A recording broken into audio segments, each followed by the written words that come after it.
Bismillahirrahmanirrahim. Assalamualaikum warahmatullahi wabarakatuh.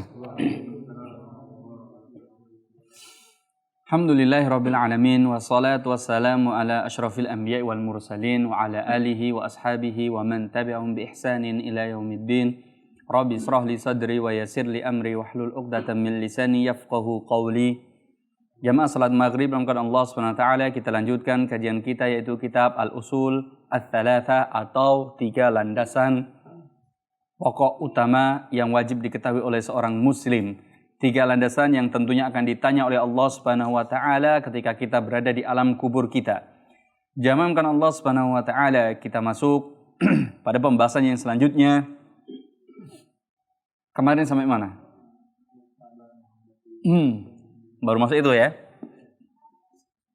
Disebutkan oleh penulis. Penulis menyebutkan i'lam rahimakallah yajibu ala kulli muslim atau annahu yajibu alaina i'lam rahimakallah annahu yajibu alaina ta'allumu arba'i masail. Al-ula al-ilmu wa huwa ma'rifatullah wa ma'rifatu nabiyhi wa ma'rifatu dinil islam bil adillah. Al-thaniya al-amalu bih. Al-thalitha ad-da'watu ilaih. Al-rabi'ah as-sabru 'ala al-adha fi. Ketahuilah, semoga Allah SWT merahmatimu, sesungguhnya wajib bagi kita belajar 4 hal. Yang pertama, ilmu, yaitu mengenal Allah, mengenal Nabi-Nya, mengenal agama Islam dengan dalil-dalilnya. Kedua, mengamalkannya. Ketiga, mendakwahkannya. Dan keempat, as-sabru 'alal adza fi. Dan yang keempat, hendaknya kita bersabar ketika kita mendakwahkan dan mengamalkan ilmu tersebut. Poin yang keempat, as-sabru 'alal adza fi. Jamaahkan Allah Subhanahu wa taala. Sebagaimana Allah Subhanahu wa taala menyebutkan dalam firman-Nya, Alif Lam Mim ahasiban nasu ayyutraku ayyaqulu amanna wa hum la yuftanun. Apakah orang-orang menyangka bahwa sesungguhnya ketika mereka mengucapkan aku beriman kepada Allah SWT, maka kemudian Allah SWT membiarkan mereka begitu saja tanpa memberikan cobaan? Tidak mungkin. Jamaahkan Allah SWT. Tidak mungkin ada seseorang yang beriman kepada Allah SWT kecuali Allah SWT akan memberikan cobaan kepadanya. Dan ini sudah merupakan bentuk sunnatullah dan ketentuan dari Allah SWT. Salah jika seandainya seseorang dekat dengan Allah Subhanahu wa taala kemudian Allah Subhanahu wa taala membiarkan saja, mustahil. Oleh karena itu Imam Asy-Syafi'i ketika beliau menyebutkan tafsir dari surat Al-Ankabut ayat yang pertama tersebut, beliau mengatakan tidak mungkin Allah Subhanahu wa taala akan memberikan kedudukan yang tinggi kepada seseorang, diberikan at-tamkin, kecuali Allah pasti akan mengujinya terlebih dahulu. Jika orang tersebut itu sukses dengan ujian yang Allah Subhanahu wa taala berikan, maka Allah tinggikan. Dan jika ia tidak mampu melaksanakan ujian tersebut dan mengabaikannya dan meninggalkannya, maka Allah Subhanahu wa taala pun akan merendahkannya. Dan demikian yang namanya iman. Bukankah kita ketahui sejak zaman Nabi Ibrahim alaihissalam, sebagaimana disebutkan dalam kisah Nabi Ibrahim alaihissalam, ketika Allah Subhanahu wa taala memberikan ujian kepada Nabi Ibrahim dengan berbagai macam ujian. Kita bisa dapati pelajaran penting dari kisah Nabi Ibrahim ketika Allah SWT memberikan ujian yang bertubi-tubi. Kemudian Nabi Ibrahim mampu untuk menyelesaikan ujian tersebut. Sebagaimana kita ketahui, ujian yang pertama, Nabi Ibrahim diuji harus berpisah dengan keluarganya. Untuk mempertahankan apa? Mempertahankan agamanya. Ketika diperintahkan untuk meninggalkan oleh bapaknya, Allah SWT menyebutkan dan mengkisahkan bagaimana orang tuanya mengusir Nabi Ibrahim. Saya lupa ayatnya, bagaimana? Qala la illam tantahi la arjumannaka wahjurni maliyya. Lihat bagaimana Allah Subhanahu wa taala mengkisahkan bapaknya mengusir siapa? Nabi Ibrahim. Padahal Nabi Ibrahim begitu sangat-sangat cinta sekali dengan bapaknya. Nah, ini pelajaran penting untuk kita jamaahkan Allah Subhanahu wa taala. Yang namanya iman itu mau tidak mau harus dibuktikan salah satunya dengan ujian. Nabi Ibrahim ketika diuji dengan berbagai macam ujian dari awal, harus berpisah dengan keluarganya karena diusir. Orang tuanya nggak mau. Orang tuanya yang membuatkan patung, membuatkan Tuhan, disembah orang-orang, dipandang, berjalan di atas agamanya, ternyata anaknya menyelisihi. Maka anaknya diusir. Kalau nggak mau tobat, nggak mau berhenti, sudah keluar dari rumah, diusir. Hanya harus meninggalkan rumah. Hingga sampai kemudian menikah. Allah SWT masih uji. Ujiannya apa? Bertahun-tahun menikah hingga sampai di usia tua Allah Subhanahu wa taala belum memberikan keturunan. Bayangkan bagaimana kesabaran Nabi Ibrahim di usianya yang tua. Ketika di usia tua baru Allah SWT memberikan keturunan. Tidak berhenti di situ. Setelah Allah SWT memberikan keturunan, baru saja punya anak. Siapa? Ismail. Karena menikah dengan istri yang lain. Allah memerintahkan untuk mengasingkan anak yang selama ini ditunggu-tunggu. Coba bayangkan jamankan Allah Subhanahu wa taala. Jamaah menikah berpuluh-puluh tahun nggak punya keturunan, tiba-tiba punya keturunan dan Allah SWT memerintahkan untuk membuang anak kita. Seakan-akan kita nggak memiliki anak lagi. Bayangkan, anak yang ditunggu bertahun-tahun setelah keluar diperintahkan untuk apa? Diasingkan. Tentu ini satu hal yang berat. Hingga sampai bertahun-tahun Nabi Ibrahim meninggalkan anaknya. Diberikan izin untuk menemui anaknya. Sudah ditemui, apa perintahnya? Diperintahkan oleh Allah SWT untuk menyembelih anaknya. Bayangkan jemaah, betapa ujian yang berat yang diemban oleh siapa? Nabi Ibrahim. Nah, punya anak disuruh mengasingkan. Tidak boleh menemui sama sekali. Diperkenankan untuk menemui. Setelah diperintahkan untuk menemui, ternyata turun perintah lagi. Diperintahkan untuk apa? Menyembelih anaknya. Bayangkan, jamankan Allah Subhanahu wa taala. Oleh karena itu Allah SWT menyebutkan di akhir dari ayat tersebut, qala inni ja'iluka lin-nasi imama. Bagaimana Allah SWT menjadikan Nabi Ibrahim sebagai seorang imam. Semakin banyak ujian yang diterima oleh orang tersebut, maka akan semakin tinggi kedudukannya di sisi Allah Subhanahu wa taala. Dan demikian, tidak mungkin ada seseorang yang mengaku beriman kepada Allah SWT kecuali pasti akan diuji.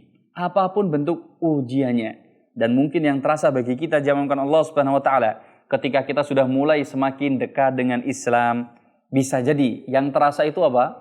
Biasanya rezeki kita terasa seakan-akan berkurang. Ini yang biasa dikeluhkan oleh orang-orang yang mereka mulai mengenal Islam, sadar dengan Islam yang sebenarnya. Mereka harus meninggalkan hal-hal yang haram, yang dilarang oleh Allah SWT dan Rasulnya. Yang mereka keluhkan apa?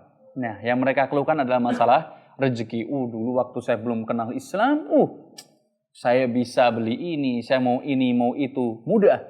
Tapi ketika saya sudah kenal Islam, ternyata rezekinya seakan-akan berkurang. Iya, karena dulu sebelum kenal Islam, rezekinya dibuka oleh Allah SWT, itu merupakan bentuk istidraj. Dijadikan oleh Allah SWT, kita senang yang kemudian lupa. Berapa banyak riba yang kita makan. Jangan Allah Subhanahu wa taala. Hal-hal haram yang kita terkadang tidak peduli. Riswah, korupsi, dan yang lain-lain. Tanpa kita mempedulikan kalau itu hal-hal yang haram. Demikian yang dimaksudkan Allah Subhanahu wa taala. Oleh karena itu yang namanya ujian itu satu hal yang pasti. Dan ujian antara satu dengan yang lainnya tentu berbeda-beda dan Allah Subhanahu wa taala adil. Namanya ujian pada dasarnya sesuai dengan kemampuan. Begitu juga sebaliknya. Ketika seseorang diuji oleh Allah Subhanahu wa taala dan dia tidak mau untuk melakukan ujian tersebut, tidak mau untuk bersabar menghadapi ujian tersebut, maka Allah SWT pun juga akan menghinakannya. Dan perlu dipahami, ujian sebagaimana disebutkan oleh Imam Al-Ghazali dan juga disampaikan oleh Syekh Al-Utsaimin, maka ujian itu ada 3 macam. Ya, dan itulah letak kesabaran yang harus kita laksanakan. Yang pertama, sabar dalam menjalankan ketaatan kepada Allah Subhanahu wa taala. Karena ketaatan kepada Allah SWT butuh yang namanya kesabaran. Butuh yang namanya kesabaran. Bayangkan, kita diperintahkan untuk melaksanakan sholat fardu. Butuh kesabaran nggak jemaah? Butuh kesabaran. Butuh yang namanya kesabaran. Kita lihat berapa banyak orang yang gagal melaksanakan perintah Allah SWT tersebut untuk melaksanakan sholat 5 waktu dan menjaganya. Artinya berarti butuh kesabaran. Bagaimana kita bisa mengalahkan diri kita? Karena yang namanya sabar adalah apa? Habsun nafs. Yang namanya sabar itu bagaimana kita bisa menahan diri kita. Itu yang namanya sabar. Nah, demikian jamalkan Allah Subhanahu wa taala ketika kita mendengar suara azan. Ini juga butuh kesabaran untuk menjalankannya. Apakah kita kuat melangkahkan kaki kita, menggerakkan kaki kita untuk mendatangi tempat tersebut? Puasa Ramadan butuh kesabaran. Kita punya uang, kita bukan dalam keadaan miskin. Makan sehari 3 kali, 4 kali, 5 kali. Saya yakin jamaah semuanya bisa. Bisa nggak jamaah? Yakin bisa. Makan 5 kali sehari. Punya duit, punya. Tapi ternyata jamaah yang makan Allah SWT harus apa? Sabar. Sehari makan bisa jadi cuma apa? Waktu sahur. Dan ketika waktu buka saja. Demikian. Kita diperintahkan oleh Allah SWT untuk bersabar ketika menjalankan ketaatan. Karena ketaatan tentunya butuh kesabaran. Demikian jamalkan Allah Subhanahu wa taala. Mungkin zaman kita menjalankan ketaatan tidak seberat menjalankannya sebagaimana para sahabat. Tentu berat sekali. Mereka mau melaksanakan sholat bukan satu hal yang mudah. Terlebih lagi ketika berada di mana? Di masa Makkah. Tentu berat sekali. Tantangannya begitu sangat hebat. Kemudian yang kedua. Sabar yang kedua itu sabar dalam meninggalkan kemaksiatan. Meninggalkan kemaksiatan juga butuh yang namanya kesabaran. Terlebih lagi kemaksiatan yang tadi kita sebutkan. Yang hubungannya dengan riba. Wah, satu hal yang berat. Hanya orang-orang tertentu yang bisa sabar hatinya untuk meninggalkan riba tersebut. Bayangkan jamalkan Allah SWT, jamaah punya uang, cuma 500 ribu, bisa beli motor. Bayangkan 500 ribu, bisa jadi sekarang 250-300 ribu. Bisa punya motor nggak jamaah? Bisa punya motor, dengan cara apa? Kredit dengan cara riba, dengan leasing. Coba jamalkan Allah SWT. Kita dituntut untuk sabar. Cuma 300 ribu bisa dapat motor. 2,5 juta bisa dapat apa? Mobil. Bayangkan. Cuma modal 2,5 juta, jamaah bisa bawa mobil bagus. Mentereng. Kelihatan wah. Di depan tetangga. Orang-orang terdekat kita. Lihat jamaah Allah Subhanahu wa taala. Butuh sabar nggak? Butuh kesabaran. Ketika kita punya uang cuma 5 juta atau 25 juta, kita bisa beli rumah. Dengan cara apa? Riba lagi. Berarti butuh kesabaran. Kalau kita belum punya rumah, ya kita sabar. Ngontrak terlebih dahulu. Belum punya mobil, sabar. Pakai apa? Motor dulu. Belum punya motor, sabar. Pakai apa? Pakai Gojek gampang sekarang. Lah, lebih nyaman lagi pakai Gojek. Murah lagi. Nah, demikian jamalkan Allah Subhanahu wa taala. Berarti meninggalkan maksiat pun butuh yang namanya kesabaran. Butuh yang namanya kesabaran. Karena demikian. Yang namanya kemaksiatan, oleh karena itu Rasulullah SAW menyebutkan hujibatil jannah bil makari wa hujibatin nar bil surga itu dihiasi dengan apa? Hal-hal yang dibenci. Kemudian neraka itu dihiasi dengan hal-hal yang indah-indah. Wa hujibatin nar bil apa berarti? Hal yang disenangi. Apa? Bil? Ya, bukan mahabbah. Bukan demikian. Saya lupa juga. Demikian. Tidak ada yang namanya sesuatu hal yang diharamkan oleh Allah SWT kecuali pasti jiwa itu akan apa? Menyenanginya. Demikian. Nah, kemudian yang ketiga jamalkan Allah SWT, sabar ketika mendapatkan ujian. Dan tentu jamalkan Allah Subhanahu wa taala, ujian tersebut baik itu menimpa diri kita atau menimpa orang yang kita cintai ataupun menimpa harta kita, dikuranginya keluarga kita yang kita cintai, dikuranginya kesehatan anggota badan kita ataupun dikurangi rezeki kita. Maka perlu dipahami, itu semuanya merupakan bentuk ujian Allah SWT kepada kita yang mana tujuannya Allah SWT akan mengangkat derajat kita, jamaah. Apapun itu ujiannya.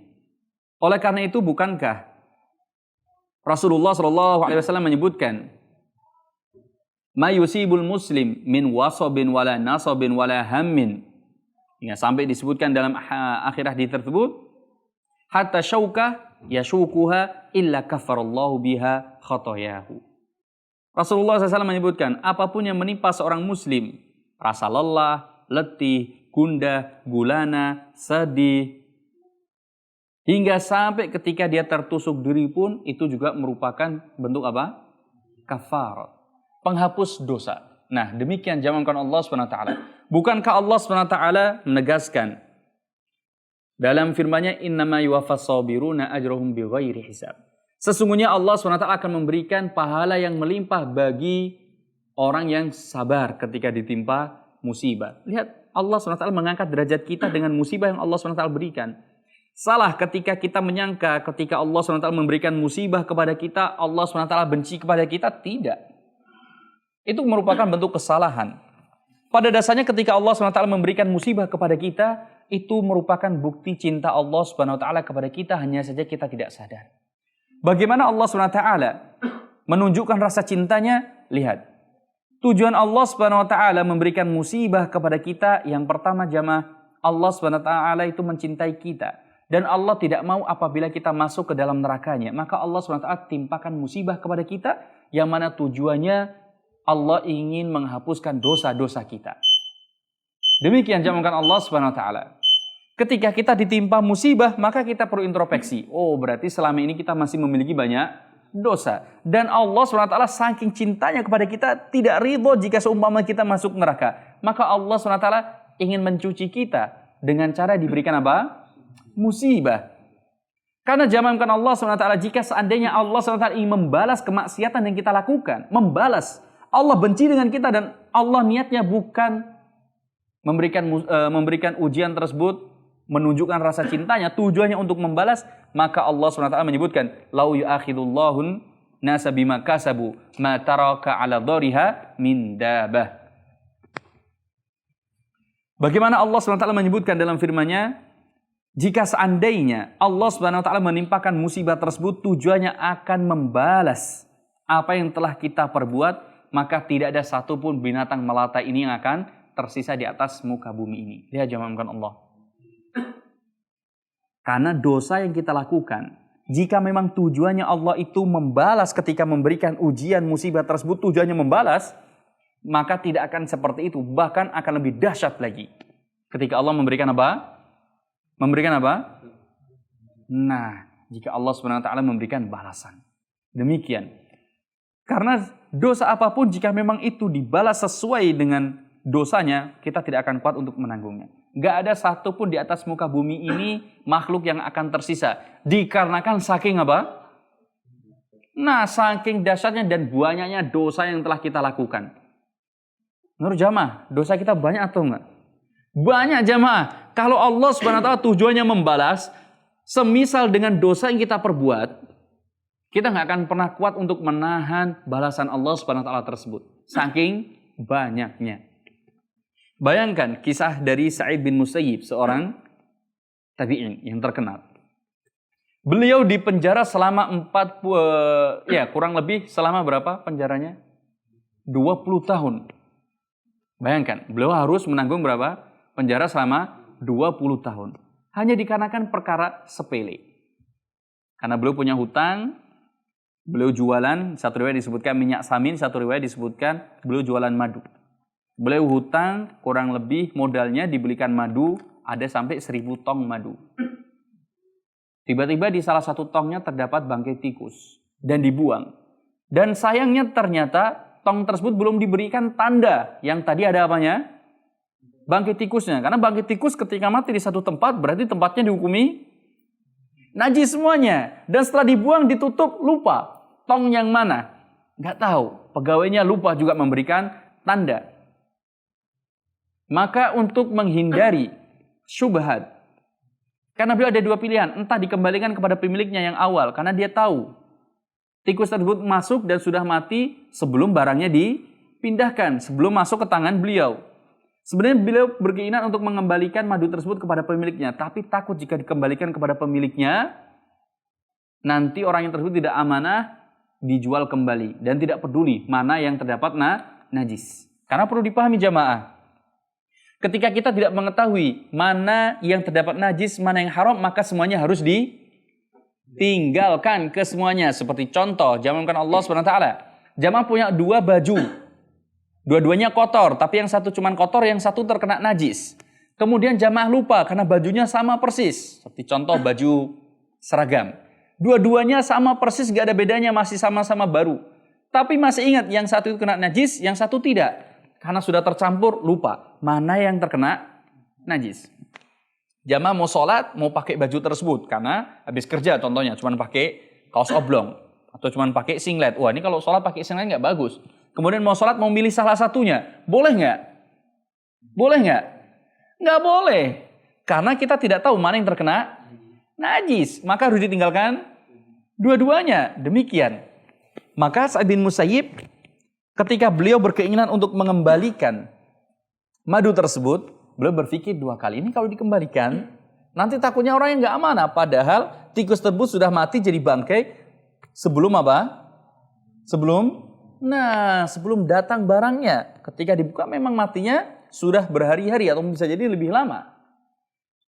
Maka beliau sudahlah, buang semuanya. Karena beliau nggak tahu tong yang mana, maka semuanya dibuang, dan beliau terkena tindak pidana karena tidak bisa mengembalikan hutang tersebut. Dan beliau dipenjara. Dan kisah tersebut sahih. Dari kisah tersebut, bayangkan jemaah, dipenjara hingga beberapa tahun. Ketika beliau ditanya, maka beliau mengatakan, kira-kira dosa apa yang engkau lakukan sampai engkau kok mendapatkan hukuman demikian? Ya, aku teringat. 20 tahun yang lalu, aku pernah bertemu dengan orang miskin, pakaiannya compang-camping, mukanya jelek, saya hina orang tersebut karena kebodohanku. Bayangkan jemaah, dosanya kenapa cuma? Karena menghina seseorang. Bayangkan, menghina orang yang pakaian compang-camping, diremehkan, Allah SWT membalasnya di penjara hingga beberapa tahun. Lihat jamaahkan Allah Subhanahu wa taala. Ini kalau seumpama Allah Subhanahu wa taala tujuannya ingin memberikan apa? Nah, balasan tentu pasti akan lebih daripada itu. Itu cuma sekedar menghina orang lain. Bagaimana jika dengan dosa-dosa yang lain yang kita lakukan? Kalau Allah SWT memberikan ujian, memberikan musibah, tujuannya untuk membalas berapa banyak dosa yang kita lakukan. Apakah kita kuat menahannya, menanggungnya? Tentu tidak akan pernah bisa. Oleh karena itu, Allah SWT di sini tujuannya ingin apa? Menghapuskan dosa-dosa kita. Setelah dosa-dosa kita dihapuskan dengan sedikit musibah yang Allah Subhanahu wa taala berikan kepada kita. Jadi dosa kita banyak, diberikan musibah, dihapuskan dosanya. Setelah itu apa jemaah? Lihat, bentuk rasa kasih sayang Allah Subhanahu wa taala kepada kita. Allah Subhanahu wa taala kemudian melipat gandakan pahala kita dengan kesabaran kita. Lihat jemaah. Kita ditinggikan oleh Allah Subhanahu wa taala dengan kesabaran kita, padahal kita banyak melakukan dosa. Banyak melakukan kemaksiatan. Kemudian Allah menimpakan musibah dan kita sabar dengan kesabaran yang ada pada diri kita. Innama yuwaffas sabiruna ajrahum bighairi hisab. Lihat, Allah memberikan pahala dengan pahala yang tidak terbatas. Bayangkan. Padahal yang namanya pahala bisa jadi disebutkan terbatas pahalanya. Sholat dilipat gandakan hingga sampai berapa? Pahalanya 10 hingga sampai 700 dari yang awalnya 27 derajat jika kita berjamaah, sedekah, dan yang lain-lain. Tapi untuk sabar, maka Allah SWT akan memberikan pahala tanpa batasan. Lihat, jamaah Allah SWT bagaimana dengan kesabaran Allah SWT akan mengangkat derajat kita. Dan inilah yang disebut sebagai sabar. Dan sabar itu adalah fis sodamatil ula. Dan yang namanya kesabaran itu letaknya di awal kejadian. Kalau sudah lewat baru sabar, itu bukan disebut sebagai sabar. Tidak, jamaah Allah Subhanahu wa taala. Bisa dipahami ya? Sudah lewat berpuluh-puluh tahun nih, sudahlah saya ikhlaskan. Tidak ada. Kalau mau diikhlaskan itu sejak pertama kali kita tertimpa suatu musibah. Demikian jamaah Allah Subhanahu wa taala. Selanjutnya, wad dalilu qauluhu ta'ala wal asri innal insana lafi khusr illa alladziina amanu wa 'amilus solihati wa tawassaw bil haqqi wa tawassaw bis sabr.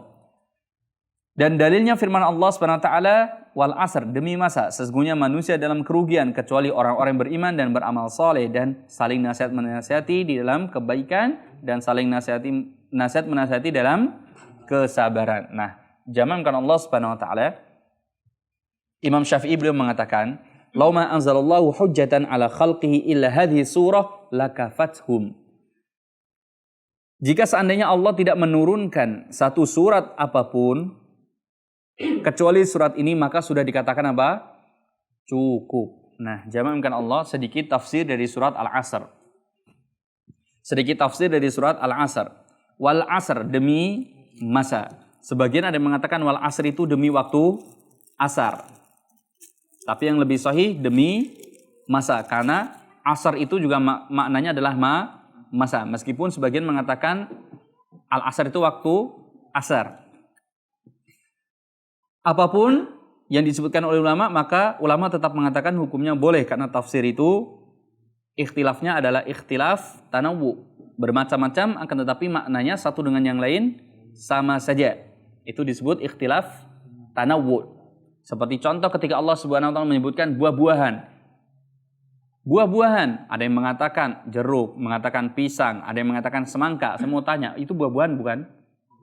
Nah, sama saja, cuman bentuknya yang berbeda, tapi secara keseluruhan itu adalah buah-buahan. Nah, sebagian ulama ada yang mengatakan wal asar, demi waktu asar, meskipun ini tentu tafsir yang tidak banyak diambil oleh ulama, meskipun tentu kita katakan boleh. Demi masa, maka di sini ada nasihat penting untuk kita. Tidak mungkin Allah SWT itu bersumpah dengan makhluknya kecuali pasti makhluk tersebut itu memiliki kedudukan yang agung.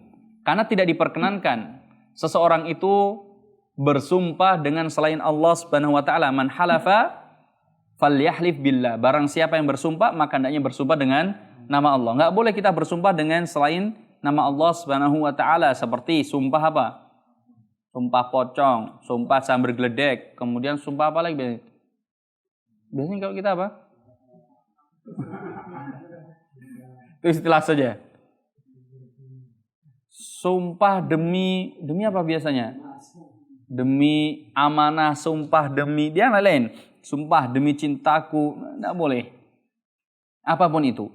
Karena sumpah yang dilakukan hanya boleh ditujukan untuk Allah Subhanahu wa taala. Tapi kalau Allah Subhanahu wa taala bersumpah dengan selainnya, maka hukumnya boleh. Ini menunjukkan bahwa yang dijadikan sebagai sumpah memiliki kedudukan yang agung. Dan salah satunya adalah waktu. Waktu memiliki kedudukan yang sangat agung sekali. Karena ini merupakan harta yang paling berharga yang dimiliki oleh seseorang.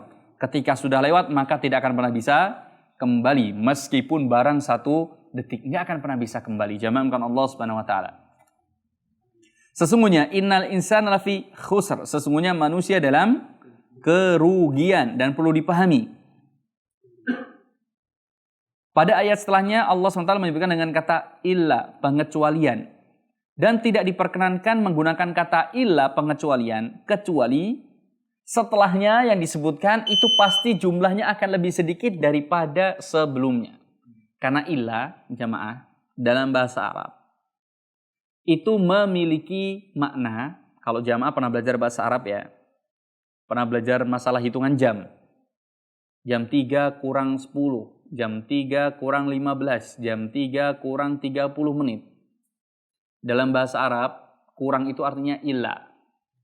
Kalau bahasa letterleknya illa itu kecuali. Tapi illa itu tidak hanya diartikan kecuali, bisa juga dimaknai dengan apa tadi? Kurang. Seperti contoh, sekarang kita katakan jam 7 kurang 5 menit, maka kita mengatakan as-sa'ah as-sabi'ah illa khamsad daqa'iq. Khamsa daqa'iq. Jam 3 kurang 5 menit. Coba kalau saya mengatakan seperti contoh sekarang ini, jamaah. Sekarang jam 8 kurang 55 menit. Menurut jamaah betul atau salah? Harusnya saya mengatakan, coba lihat jamnya itu sekarang. Jam 7 lebih 5 menit. Saya mengatakan jam 8 kurang 55 menit. Boleh nggak?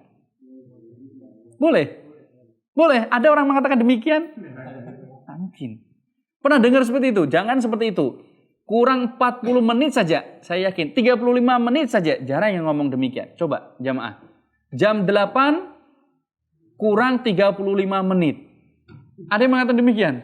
Jam 8 kurang 35 menit, nggak ada. Yang ada kita mengatakan jam 7 lebih 25. Kenapa? Karena tidak boleh jumlahnya itu lebih banyak daripada jam yang disebutkan. Demikian, jangan sampai lebih banyak. Oleh karena itu dalam bahasa Arab pun penggunaan ilah, setelah kata ilah pasti jumlahnya itu akan lebih sedikit dari sebelumnya. Seperti contoh ketika saya mengatakan dalam bahasa Indonesianya saja, ilah itu artinya tadi apa? Kurang.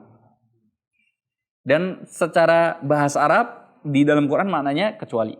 Nah, seperti contoh, kamu punya utang sama saya 100.000. Kamu punya utang sama saya berapa? 100.000. Dikurangi utangku 10.000. Berarti jumlahnya 10.000 lebih dikit kan daripada 100.000. Masuk akal. Coba kalau saya balik.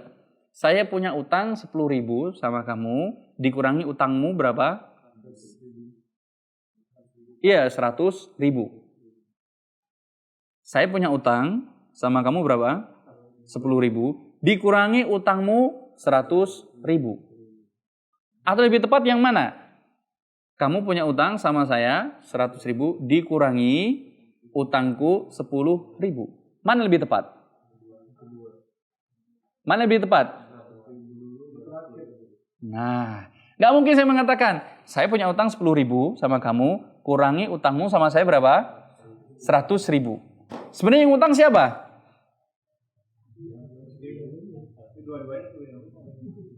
Saya punya utang sama beliau berapa? 10.000. Beliau punya utang sama saya 100.000. Sekarang yang punya utang sebenarnya siapa? Berapa utangnya sebenarnya?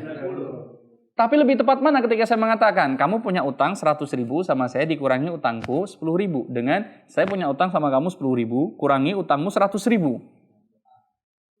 Yang pertama tentunya yang jumlahnya lebih banyak 100.000 dikurangi 10.000 bukan 10.000 dikurangi 100.000. Demikian secara bahasa. Maka perlu dipahami ketika menggunakan kata illa, maka setelahnya jumlahnya pasti akan lebih sedikit daripada sebelumnya. Maka dengan demikian sesungguhnya manusia yang dalam kerugian itu jumlahnya apa? Sangat-sangat banyak sekali. Karena pengecualian dengan kata pengecuali pasti setelahnya akan lebih sedikit jumlahnya. Dan itu akan selalu demikian jamaah Allah Subhanahu wa taala. Tidak boleh ada kata illa kecuali pasti jumlahnya lebih sedikit. Jadi manusia itu dalam kerugian kecuali orang yang beriman, beramal soleh, saling nasihat, menasihati dalam kebaikan dan saling nasihat menasihati dalam kesabaran. Lihat jamaah, jarang sekali seseorang beriman pada Allah Subhanahu wa taala, ditambah dia mengamalkannya, ditambah lagi dia mendakwahkannya, ditambah lagi sabar dalam mendakwahkannya. Tentu bisa kita katakan jumlahnya sangat-sangat apa? Sedikit sekali. Ya, jamankan Allah Subhanahu wa taala. Sampai di sini sebelumnya ada yang mau ditanyakan sebelum saya lanjutkan. Enggak ada insyaallah ya. Wa qala al-Bukhari dan Bukhari rahimahullah kemudian menyebutkan babul ilmi qabla al-qauli wal amal. Bahwa ilmu itu lebih didahulukan daripada berkata dan beramal. Dalilnya firman Allah Subhanahu wa taala, "Fa'lam annahu la ilaha illallah wastaghfir li dzambik." Ketahuilah sesungguhnya tidak ada ilah kecuali Allah Subhanahu wa taala dan beristighfarlah untuk dan meminta ampunlah untuk dosa-dosamu. Fabada bil ilmi qabla al qauli wal amal.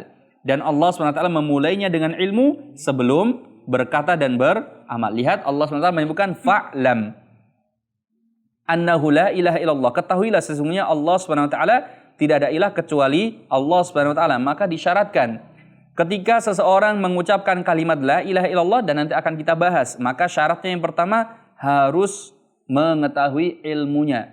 Kalau tidak paham dengan ilmunya maka syahadatnya ditolak. Seperti contoh jamaah ketemu dengan bule. Jamaah dudukan orang tersebut, coba saya ajari, coba ikuti saya. Asyhadu an la ilaha illallah wa asyhadu anna Muhammadar Rasulullah. Masuk Islam ya? Masuk Islam enggak? Enggak akan pernah bisa masuk Islam. Kapan dia masuk Islam? Tidak hanya sekedar mengucapkan kalimat syahadat, tapi harus mengetahui esensi kalimat syahadat tersebut. Ketika dia bersyahadat berarti harus meninggalkan apa? Segala sesembahan selain Allah Subhanahu wa taala. Kalau dia cuma sekedar ngikutin, apakah dia jadi muslim? Nah, tidak akan pernah jadi seorang muslim. Syarat pertama, sebelum seseorang berkata dan berbuat harus memiliki ilmunya. Dia harus paham dulu makna syahadat. Maknanya demikian. Kedua konsekuensinya, kalau sampean bersyahadat berarti sampean sudah tidak boleh menyembah selain Allah. Kalau sampean sudah bersyahadat berarti sampean harus melaksanakan amalan-amalan yang diperintahkan. Kalau sampean bersyahadat, demikian jamankan Allah SWT. Kalau tidak memiliki ilmunya, dia tidak tahu, hanya sekedar mengucapkan, tidak akan menjadikannya sebagai seorang muslim. Jamaah ngajak, orang suruh kumpul, kasih duit 100 ribu, 100 ribu semuanya. Coba ucapkan kalimat syahadat. Semuanya mengucapkan kalimat syahadat, tidak akan menjadikannya sebagai seorang muslim. Tidak akan berguna syahadat tersebut. Lihat Allah SWT menyebutkan, fa'lam annahu la ilaha illallah. Perkataan la ilaha illallah tidak akan bermanfaat kecuali dengan ilmu. Wastaghfir li dzambik, dan beristighfarlah, dan istighfar ini juga merupakan bentuk al-amal, perbuatan, dan perbuatan pun tidak akan bermanfaat kecuali dengan ilmu, dan kemarin sudah kita jelaskan jamankan Allah Subhanahu wa taala. Apapun yang kita lakukan tanpa didasari dengan ilmu, maka tidak akan diberi pahala oleh Allah. Satu riwayat ulama menyebutkan diberikan pahala, tapi pahalanya sedikit. Kemarin sudah kita contohkan. Sampai di sini jamaah, ada yang mau ditanyakan? Fadhil, silahkan. Kemarin tadi sabar ada berapa? Ya, sabar dalam menjalankan ketaatan, sabar dalam meninggalkan kemaksiatan. Ketiga, sabar menghadapi ujian, dan ini yang disebutkan oleh siapa? Imam Al-Ghazali, Imam Abu Hamid Al-Ghazali. Ada yang mau ditanyakan, jamaah? Ya. Ujian itu kan datang dalam bentuk musibah dan juga yang datang. Nah, kalau sabar dalam menghadapi ujian yang berupa nikmat itu ya. Sabar dalam menghadapi ujian yang berupa nikmat. Sabar. Yang lebih tepat sebenarnya begini, secara keumuman. Kalau itu kenikmatan kita harus bersyukur. Kalau itu musibah kita harus bersabar. Jika seumpama jamankan Allah Subhanahu wa taala kita diberikan musibah kemudian kita bersyukur, maka ulama mengatakan ini merupakan tingkatan tertinggi, lebih tinggi daripada seseorang ketika sekedar bersabar. Karena dalilnya sebagaimana Allah Subhanahu wa taala menyebutkan dalam hadits qudsi, dan hadits tersebut sahih. Ketika Allah Subhanahu wa taala bertanya kepada malaikat, "Hal qabatta walada 'abdi?" Qalu na'am. "Hal qabatta thamrata fuadih?" Qala na'am. "Famadza qala 'abdi?" Hamidaka wastarja'a. Lihat jamankan Allah SWT dalilnya bahwa bersyukur ketika ditimpa musibah derajatnya lebih tinggi daripada ketika bersabar ketika diberikan musibah. Malaikat ditanya oleh Allah SWT, apakah engkau mengambil buah hati, apakah engkau mengambil atau mencabut nyawa anak hambaku? Iya. Apakah engkau mencabut buah hatinya? Iya. Apa yang dikatakan? Hamidaka wastarja'a. Hamidaka, apa makna tahmid? Nah, ia memujimu, berarti mengucapkan hamdalah. Bayangkan, seseorang ketika mengucapkan hamdalah, ketika ia ditimpa musibah, maka derajatnya lebih tinggi. Maka Allah SWT memberikan apa? Maka Allah SWT mengatakan kepada malaikat, ibnu lahu baitan fil jannah yuqalu lahu baitul hamd. Buatkan rumah bagi dia di surga, rumah tersebut diberi nama apa? Baitul hamdi. Ini derajatnya tinggi. Lantas bagaimana ketika diberikan kenikmatan kemudian kita bersabar? Nah, ini yang perlu dikoreksi. Jarang sekali seseorang diberikan kenikmatan kemudian dia bersabar dengan kenikmatan tersebut. Yang ada tentunya harusnya apa? Bersyukur.